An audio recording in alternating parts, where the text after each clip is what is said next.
Ini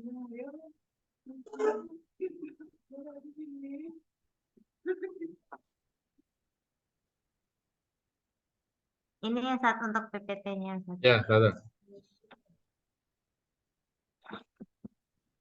Bismillahirrahmanirrahim. Assalamualaikum warahmatullahi wabarakatuh.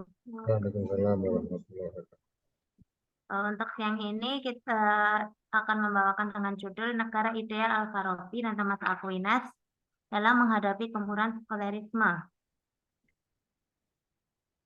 Pada makalah ini kita akan disuguhkan dengan sebuah permasalahan, yaitu tentang sekularisme. Untuk mengetahui apakah itu sekularisme, sekularisme adalah upaya salah sebuah permasalahan yang telah marak terjadi di tengah masyarakat modern. Sekularisasi dapat dipahami sebagai proses pembebasan manusia dari agama. Proses ini berarti melepaskan atau membebaskan kehidupan manusia di dunia dari ikatan agama, di mana sekularisasi bertindak dalam penghapusan legitimasi sakral kekuasaan politik atau lebih dikenal dengan desekularisasi politik. Sekularisasi juga termasuk dalam proses pengusungan ideologi sekularisme, yaitu melepaskan ide-ide yang berlandaskan moral alamiah dari agama atau bentuk supranaturalisme. Untuk itu, karena kita melihat di tengah-tengah kemasyarakatan ini adalah bentuk sekularisasi, yaitu pemisahan sebuah agama dari sebuah politik, maka tulisan ini akan membahas bagaimana mekanisme negara ideal dengan tinjauan Al-Farabi dan Thomas Aquinas sebagai tokoh yang mencetuskan dalam pembentukan negara ideal di tengah gempuran ideologi sekuler. Makalah ini akan berupaya menjelaskan bagaimana pentingnya sebuah agama dalam kehidupan sosial kenegaraan. Untuk memahami bagaimanakah konsep negara antara dua tokoh tersebut, kita akan memahami bagaimanakah latar belakang kehidupan dan pemikiran masing-masing tokoh tersebut. Yang pertama, tokoh yang akan kita bahas adalah Al-Farabi. Al-Farabi dengan nama lengkap Abu Nasr Muhammad Ibnu Tarakan Ibnu Azulak, atau lebih dikenal dengan sebuah gelar Al-Farabi. Ayahnya yaitu dari seorang bangsa Iran atau Persia, yang dimana menikah dengan seorang Turki. Sedangkan Al-Farabi juga pernah menjadi seorang hakim. Kecerdasan Al-Farabi telah terlihat sejak ia masih berusia anak-anak. Al-Farabi mulai belajar ilmu Islam dan musik, yaitu di daerah Bukhara, dan dia pernah tinggal di Kazakhstan sampai umur 50 tahun. Al-Farabi juga merupakan seorang pemikir Islam terkenal yang sangat berpengaruh dalam perkembangan filsafat Islam. Pada usia 40 tahun, ia hijrah menuju Baghdad, kemudian Al-Farabi hijrah ke Haran sebagai pusat kebudayaan Yunani di Asia Kecil dan berguru kepada Yuhanna Ibnu Cailan. Akan tapi kemudian ia kembali lagi ke Baghdad untuk mendalami filsafat. Lalu bagaimanakah latar belakang Al-Farabi sehingga ia menjadi seorang filosof? Filsafat negara utama yang dicetuskan oleh Al-Farabi berangkat dari situasi politik di zamannya. Latar belakangnya yaitu pertama lahir dari disebabkan adanya kegoncangan atau permasalahan politik pada Daulah Bani Abbas di bawah tekanan para diktator zaman Khalifah Ar-Rasyid sekitar tahun 332 hingga 329 Hijriah atau 934 hingga 940 Masehi, dan dipimpin oleh Mutaki dan Mustafid. Pada masa itu, para penguasa lebih tepat disebut sebagai raja ketimbang seorang khalifah. Filsafat politik Al-Farabi memiliki sifat di mana ini adalah salah satu awal bagaimana filsafat Al-Farabi atau dikenal sebagai Madinah Al-Fadilah mulai muncul. Itu dikarenakan adanya goncangan politik pada saat Bani Abbasiyah. Selain itu, filsafat Al-Farabi memiliki sifat bersifat platonik, di mana pemikiran politiknya sangat mencerminkan citra ideal filsafat politik Platon. Tidak hanya itu, pemikiran filsafat Al-Farabi juga dipengaruhi oleh pemikiran Aristoteles. Hal ini bisa dibuktikan karena Al-Farabi mengambil sebuah konsep, yaitu konsep kodrat manusia yang dimana manusia menjadi makhluk sosial atau zoon politikon. Ini salah satu konsep yang diambil dari gagasan Aristoteles. Kerjasama yang dimana menurut Al-Farabi, manusia sebagai makhluk sosial atau zoon politikon yang diambil dari Aristoteles, yaitu bermaksud kerjasama antar manusia yang patuh pada raja-raja filosof yang diilhami Tuhan membawa kepada kebahagiaan hakiki di negara. Yang dimana kajian-kajian dan kebijakan-kebijakan terjadi, terutama kebajikan intelektual, dan mulai perbuatan-perbuatan baik dan patuh dan taat kepada hukum syariah. Lalu konsep yang akan kita ambil dalam politik Al-Farabi yaitu Al-Madinah Al-Fadilah. Al-Madinah Al-Fadilah menurut Al-Farabi yaitu sebuah usaha untuk mengharmoniskan antara agama dan filsafat. Konsep kenegaraan yang terdapat dalam teori Al-Farabi banyak mencontoh dan mengambil dari hakikat kepemimpinan Rasulullah Shallallahu Alaihi Wasallam sebagai Rasul dan Khalifah yang agung di muka bumi. Sikap kepemimpinan Rasul menjadi titik tolak kecenderungan Al-Farabi dalam melahirkan pemikiran mengenai konsep kenegaraan. Pemikiran Al-Farabi ini penting dalam menyelesaikan kemelut masyarakat bagi mencari suatu bentuk negara yang ideal. Dengan adanya konsep negara yang dicetuskan Al-Farabi, dimaksudkan agar terciptanya suatu pemahaman yang baik tentang bentuk negara yang sebenarnya. Ini adalah pertama, kita akan mengambil tokoh yaitu Al-Farabi. Yang kedua, tokoh yang akan kita ambil yaitu Thomas Aquinas. Untuk mengetahui bagaimanakah konsep negara menurut Thomas Aquinas, kita akan mengetahui terlebih dahulu latar belakang kehidupannya. Thomas Aquinas dilahirkan pada tahun 1224, lahir di Raqqa, Sicca dekat Naples, Italia. Lahir dari salah satu keluarga bangsawan. Ketika masa kehidupan Thomas Aquinas, ia hidup sedang terjadi perubahan besar. Hal ini ditandai dengan disintegrasi ekonomi dan intrik politik di dalam antara negara kota dan bangsa-bangsa yang sedang bangkit serta pengaruh gereja yang begitu kuat. Untuk itu, ayah Thomas Aquinas mengirim Thomas Aquinas untuk belajar kepada seorang pendeta. Hingga Thomas Aquinas dianggap menjadi sebuah filosof skolastik terbesar di intuisi pendidikan Katolik yang mengajarkan filsafat. Yang dimana filsafat tersebut mengajarkan sistem sebagai satu-satunya sistem yang benar. Selain itu, Aquinas merupakan filosof terbesar yang dimiliki tradisi gereja yang dipengaruhi oleh pemikiran filosof Islam, yaitu Al-Ghazali. Selain itu juga, Aquinas mempelajari karya-karya besar Aristoteles secara mendalam dan ikut serta dalam berbagai perdebatan yang berkaitan dengan isu-isu dalam teologi dan kefilsafatan yang terjadi. Aquinas juga salah seorang tokoh yang terpenting pada masa era skolastik. Ia berjasa dalam mempersatukan secara orisinal unsur-unsur pemikiran Agustinus yang diperkuat oleh filsafat Neoplatonisme dan juga filsafat Aristoteles. Tak hanya itu, filsafat Aquinas juga sangat erat dihubungkan dengan teologi. Dengan demikian, Aquinas menyimpulkan adanya dua macam pengetahuan yang tidak saling bertentangan, akan tetapi secara berdampingan. Oleh karena itu, apa yang menjadi pemikiran Thomas Aquinas itu berasaskan oleh teologi. Dan bagaimanakah konsep negara yang diambil Thomas Aquinas? Thomas Aquinas berpendapat bahwa eksistensi negara bersumber dari sifat alamiah manusia.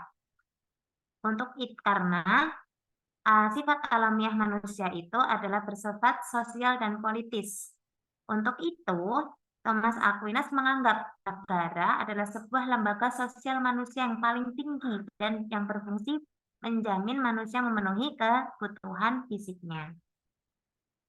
Thomas Aquinas juga menjelaskan bahwa negara merupakan bagian integral alam semesta, memiliki sifat dan karakter dasar yang mirip dengan mekanisme kerja alam semesta pula. Negara merupakan suatu sistem dengan tujuan yang memiliki tatanan hierarki, di mana yang berada di atas memiliki fungsi untuk memerintah, menata, membimbing, dan mengatur yang berada di bawah atau lebih rendah.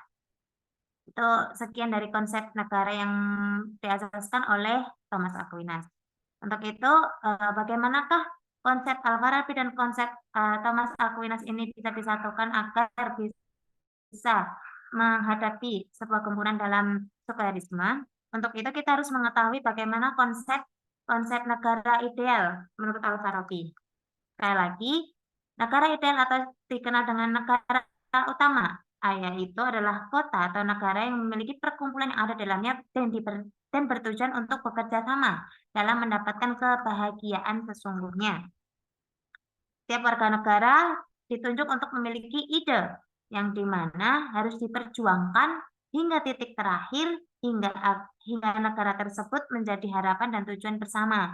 Sekali lagi, tujuan negara dalam Al-Farabi yaitu kebahagiaan.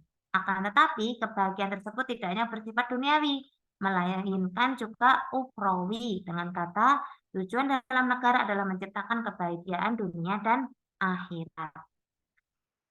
Al-Farabi menganggap mengibaratkan hubungan masyarakat dan negara itu seperti organisme tubuh dengan anggota yang lengkap. Setiap organ tubuh harus bekerja sesuai dengan fungsinya.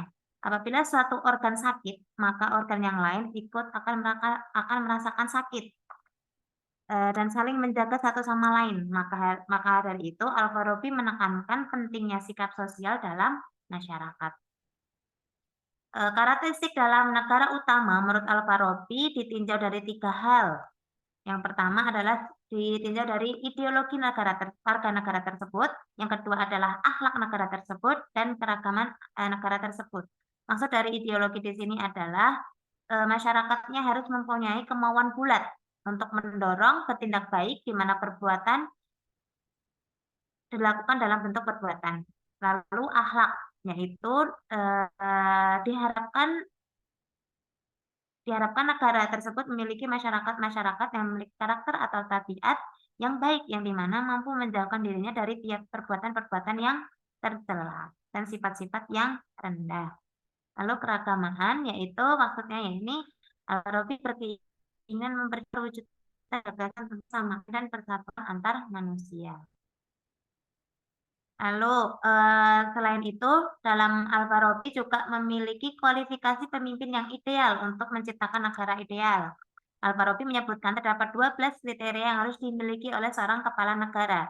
12 tersebut meliputi kesempurnaan anggota jasmani, pemahaman yang baik, intelektualitas yang tinggi, memiliki kepandaian dalam mengemukakan pendapat, mencintai pendidikan, tidak serakah dalam hal makanan dan wanita, mencintai kebenaran, berjiwa besar untuk mencintai kemuliaan, tidak hidup mewah dan berfoya-foya, mencintai keadilan dan membenci kezaliman, sanggup menegakkan keadilan dan sukar untuk melakukan tindakan kejam kotor, dan memiliki pendirian yang kuat terhadap sesuatu yang layak untuk dikerjakan. Berikut beberapa kualifikasi negara ideal menurut Al-Farabi. Lalu kita akan sambungkan dengan bagaimanakah Thomas Aquinas menyatakan atau mengatakan negara ideal menurutnya. Sebelum kita mempelajari bagaimana negara ideal menurut Thomas Aquinas, kita harus memahami kebenaran dan hukum menurut Thomas Aquinas, karena sebuah negara tidak akan jauh atau tidak akan lepas dari sumber kebenaran dan hukum. Kebenaran menurut Thomas Aquinas adalah segala sesuatu yang jika ingin diketahui manusia membutuhkan pertolongan ilahi. Sedangkan hukum menurutnya dibagi menjadi 4, antara lain hukum abadi, yaitu daya pikir tertinggi di mana tidak dapat berubah dan abadi bagi siapa saja yang memahaminya. Hukum kodrat adalah partisipasi manusia dalam hukum abadi dan didapati dengan akal. Hukum manusia adalah hukum positif, dan hukum ilahi adalah hukum yang diwahyukan secara khusus dalam kitab suci. Untuk itu, Thomas Aquinas beranggapan bahwa negara memiliki sistem mekanis seperti alam semesta. Untuk itu, peran hukum yang terdapat di alam semesta guna menjadi prinsip-prinsip kodrati, dan negara harus tunduk dengan alam semesta. Bila sebaliknya, hanya akan membawa kehancuran. Lalu apakah konsep negara menurut Thomas Aquinas yang disambungkan oleh kebenaran dan hukum? Dan dapat diartikan bahwa manusia melalui hukum alam memang membutuhkan negara. Argumen mengenai hal tersebut adalah bahwa manusia merupakan bagian integral dalam alam semesta. sehingga tidak dapat bergantung dan membutuhkan manusia lain, tetapi juga kepada substansi alam yang ada di dunia ini. Karena kehidupan manusia sosial itu tidak akan lepas dari kehidupan alam semesta, karena alam semesta adalah tempat untuk melakukan sosialisasi. Oleh karena itu, manusia membutuhkan lembaga sosial. Disitulah yang menjadi alasan terbentuknya negara. Negara sebagai sarana pengikat masyarakat politik, namun juga sebagai lembaga yang menjamin manusia untuk memenuhi kebutuhan. Negara menurut Thomas Aquinas merupakan satu sistem yang memiliki tujuan tatanan hierarki, di mana yang di atas memiliki fungsi untuk memerintah, menata, membimbing, dan mengatur yang di bawah atau lebih rendah. Dan dapat disimpulkan antara variabel-variabel di atas, pemikiran Al-Farabi dalam membentuk sebuah negara ideal memiliki beberapa variabel, di antaranya terbentuknya negara, bagaimanakah terbentuknya negara, lalu kekuasaan politik, pemimpin yang ideal, serta tujuan dari negara. Sedangkan Thomas Aquinas memiliki variabel berupa hukum alam sebagai hakikat terbentuk negara, pemimpin bagi negara, bentuk kekuasaan, serta tujuan negara. Baik Al-Farabi dan Thomas Aquinas, mereka menjadikan masyarakat sebagai sentral dari sebuah negara. Sedangkan arah penggerak negara bergantung pada kebijakan seorang pemimpin yang berkuasa di negara tersebut. Seorang pemimpin diangkat melalui kesepakatan secara umum. Al-Farabi dan Thomas Aquinas berusaha memberikan konsep negara yang ideal dan seorang pemimpin yang baik dan benar bagi negaranya.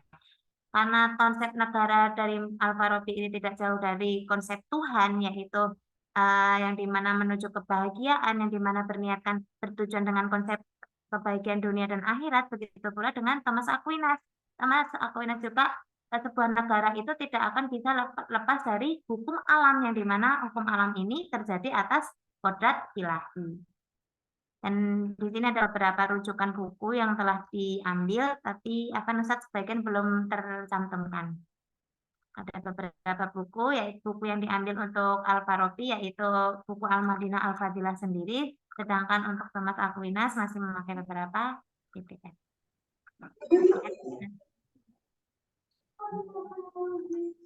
Oke. Syukran Ustazah Khofifah ya. Pertama, Ustazah, persamaan atau titik temu antara Al-Farabi dengan Thomas Aquinas itu di mana? Karena di Karena Al-Farabi tadi kan gini ya, dari judulnya itu kan dalam menghadapi gempuran sekulerisme. Nah, Tapi kalau yang antum bahas tadi kan banyak bicara tentang hubungan negara dan masyarakat. ya, Malah belum agama, hubungan sama agama dan negara kayak malah nggak atau mungkin silakan antum jelaskan. Untuk Al-Farabinya di sini, seperti yang tadi Ustaz, karena tujuan dari negara Al-Farabi itu adalah kebahagiaan dunia dan akhirat, yang dimana jika kita menggolongkan akhirat, pasti dia tidak akan lepas dari sebuah teologi. Nah, untuk Thomas Aquinas-nya, karena dan mereka Al-Farabi juga menggunakan negara itu sebagai lembaga sosial untuk mewujudkan bagaimana bagaimana kehidupan masyarakat itu bisa berlangsung. Karena ke dalam kehidupan masyarakat itu akan menimbulkan akan terbentuknya juga bagaimana negara yang baik. Dan juga dalam konsep Thomas Aquinas juga mengatakan jika negara itu salah satu integrasi dari alam, yang dimana alam itu tidak akan bisa di mana negara itu tidak bisa terlepas oleh alam. Karena kenapa? Karena sekali lagi, karena tadi juga menjelaskan, karena sosialisasi kehidupan masyarakat itu bisa terjadi karena adanya sebuah negara. Jadi mereka menjadikan masyarakat itu sebagai titik temu yang dimana titik temunya poin utama untuk menciptakan negara yang ideal tersebut, Ustaz. Karena dari negara ideal itu tersebut juga harus terbentuk dari masyarakat yang baik pula. Iya, mungkin saya tanya dalam konteks yang terbalik. Al-Farabi itu bicara dalam konteks negara mana? Thomas Aquinas itu juga bicara dalam konteks negara mana? Nanti kan terjadi biografinya. Oh, maksudnya bagaimana, Pak? Kan dia punya gagasan begitu kan, itu kan terkait dengan pengalaman Oh, beliau jadi pejabat di oh, mana, di negara apa gitu. Terus Thomas Aquinas juga sama, saya pikir punya pendapat apa, dan itu lahir dari ketika misalnya dia posisinya di apa, terus di negara mana. Coba. untuk kalau dilihat dari beberapa literatur tadi, karena mungkin ini ya, Sat, ketika itu kalau di Al-Farabi sendiri, yaitu disebabkan karena Daulat Bani Abbasiyah. Abbasiyah itu kali di mana? Abbasiyah di mana? Terus Itu terus beliau pernah posisinya sebagai apa? kalau Al-Farabi. posisinya sebagai apa ketika itu Ana belum menemukan Ustaz. Cuman di sini Ana cuman menjelaskan latar belakang lahirnya filsafat Al-Farabi disebabkan terjadinya kegoncangan politik pada Daulat Bani Abbas yang di bawah tekanan para diktator. Belum menemukan kalau posisi Al-Farabi di sini sebagai apa, Ustaz. Coba ini sebelum ke ini ya, sebelum ke Thomas Aquino ya, Thomas Aquino ya. Thomas Aquinas. Ya, terus. Coba Ya, sama. apa di antara yang antum paparkan, itu Al-Farabi kan berinteraksi dengan para filosof. Ya. Kayak siapa namanya? Jadi di awal tadi Al-Farabi berinteraksi dengan para filosof. Apa Aristoteles ya? Dia menggunakan ini Ustaz, menggunakan apa namanya, menggunakan pemikiran Aristoteles dan Ini loh, juga dipengaruhi Plato. ya. Ini di Nih, itu Al-Farabi Al-Farabi juga juga dipengaruhi oleh dipengaruhi. Aristoteles. Pengaruh tersebut tampak dalam analisa Al-Farabi tentang kodrat manusia. Nah, Al-Farabi menekankan gagasan Aristotelian tentang manusia sebagai makhluk sosial dalam negara. pengaruhnya terhadap apa? Terhadap negara, terhadap ini pemaknaan manusia sebagai makhluk sosial dalam sebuah negara. Apa ya konkretnya? Mungkin karena di situ pemaknaannya di sini ini Ustaz, kalau manusia itu ya makhluk sosial gitu, pemaknaan pengertian sebagai makhluk sosial gitu. Dan makanya itu nggak bisa namanya hidup individual ya sebagai sosialis. Ya, coba nanti digali ya. Kan ada kata-kata menarik itu. Al-Farabi juga dipengaruhi oleh Aristoteles. Dalam hal apa? Dari situ kan pengaruh tersebut tampak dalam analisa Al-Farabi tentang kodrat manusia.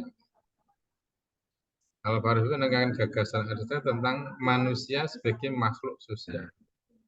Deun politikon dalam negara. Kerjasama antara manusia yang patuh pada raja yang diilhami Tuhan membawa kepada kebahagiaan di negara sempurna.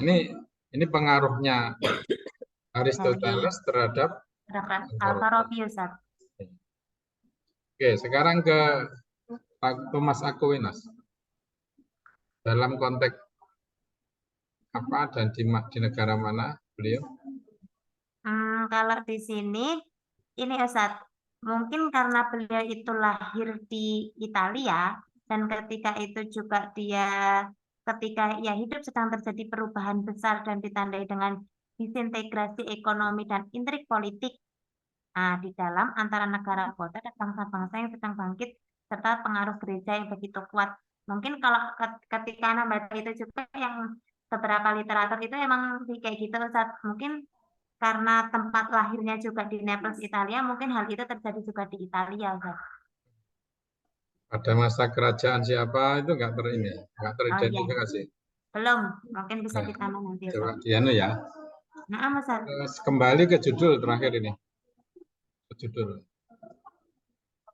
Itu kan ada negara ideal dan gempuran sekularisasi. Itu gimana nih penjelasannya? Jadi karena permasalahan sekarang itu terjadinya sekularisme, yaitu di mana politik itu pasti dipisahkan oleh agama gitu. Karena politik sendiri nggak mau tuh berdiri dengan agama, padahal di sini Al-Farabi sendiri juga menekankan, dan Al-Farabi dan Thomas Aquinas ini menekankan kalau hukum ilahi menurut Thomas Aquinas itu nggak bisa disalahkan gitu, Ustaz. Saat itu juga Al-Farabi juga menganggap kalau negara ideal itu juga berdasarkan Al-Quran, berdasarkan sunnah juga, karena kita juga memiliki kriteria-kriteria pemimpin yang dimana pemimpin itu juga harus mengetahui bagaimana agama. Kan kalau kita dalam pandangan Islam sendiri, mungkin karena kalau kita memandang Islam sendiri, Thomas Aquinas bukan seorang Islam gitu ya, Zat ya. Mungkin dia orang yang Barat yang dimana dia memiliki ajaran Kristen. Tapi kan ajaran Kristen pasti juga mengajarkan bagaimanakah sistemasi pemimpin-pemimpin menurut mereka gitu. Nah, di sini karena sekularisasi di mana negara-negara itu banyak yang dihilangkan dari politik. Untuk itu Al-Farabi dan Thomas Aquinas harus menjadikan agama itu harus tetap ada dalam konsepsi negara, nggak bisa tuh dilepaskan untuk itu, karena sama-sama mereka tadi Thomas Aquinas yang memiliki hukum alam, yang dimana hukum alam itu berdasarkan ilahi, dan Al-Farabi juga pasti Al-Farabi kan Islam ya Ustaz, pasti dia juga memiliki pegangan yang kuat dalam Al-Quran dan Sunnahnya. Gitu Ustaz. Pertama gini ya, memang maksud saya Thomas Aquinas itu pahamnya bukan sekularisme. Mungkin beberapa hal beliau sekuler tadi dan mungkin enggak gitu Ustaz. Karena kan sebuah tokoh pasti ada yang dimana dia punya titik sekuler dan dia dimana punya titik bukan sekuler gitu Ustaz. Berarti kemungkinan tidak sekuler.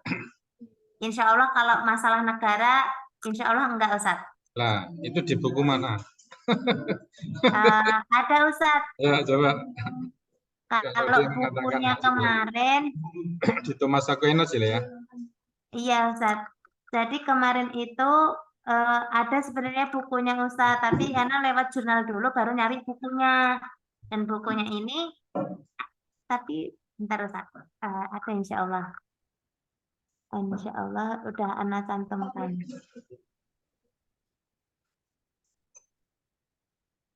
Kemarin ada bukunya tapi belum Ana kasih di sini belum. Bapak politik. Kalau di ininya di jurnalnya Muhammad Taufik ini Ustaz. Filsafat Barat era skolastik telah kritis pemikiran Thomas Aquinas. Tapi yang buku aslinya nanti anak diambil lagi Ustaz. Kemarin itu udah dapat Ustaz, tapi belum tahu udah ke-download apa belum. Jadi yang dimana bukunya ini menjelaskan kriteria negara, tapi bukan di situ dijelaskan bukunya bukan negara semuanya Ustaz. Jadi campurannya pemikirannya Thomas Aquinas. Artinya ya. Teman tuh harus bisa dipertanggungjawabkan prinsipnya. Nah, Ustaz. Ya, saya sering main 2 kali ya ke mahasiswa itu. Saya gunakan istilah jangan bernafsu untuk beropini ya. Artinya pendapat-pendapat di luar buku itu. Yang benar itu kita membaca semua buku tokoh tadi, ya, baru kita membuat kesimpulan atau punya pendapat. Itu yang saya maksud Terus satu hal yang perlu antum tambahkan, selain antum mencoba sudah melakukan eksplorasi ya terhadap Al-Farabi sama Thomas Aquinas tentang negara tadi, juga yang penting tadi ya termasuk kemampuan berpikir analitis itu memang ada apa sekulerisi yang coba yang didiskusikan oleh Al-Farabi atau Thomas Aquinas dengan kondisi hari ini misalnya. di Indonesia atau di mana silahkan ya. Coba itu dikatkan ke situ saja. Ustaz. Ya. Kira-kira itu nanti yang kira-kira itu saja. Mungkin ada yang lain ingin nambahkan? Insyaallah. Ya itu coba nanti pertama referensinya ya, referensi itu sama seperti yang saya sampaikan ke Ustazah Aprilia tadi ya.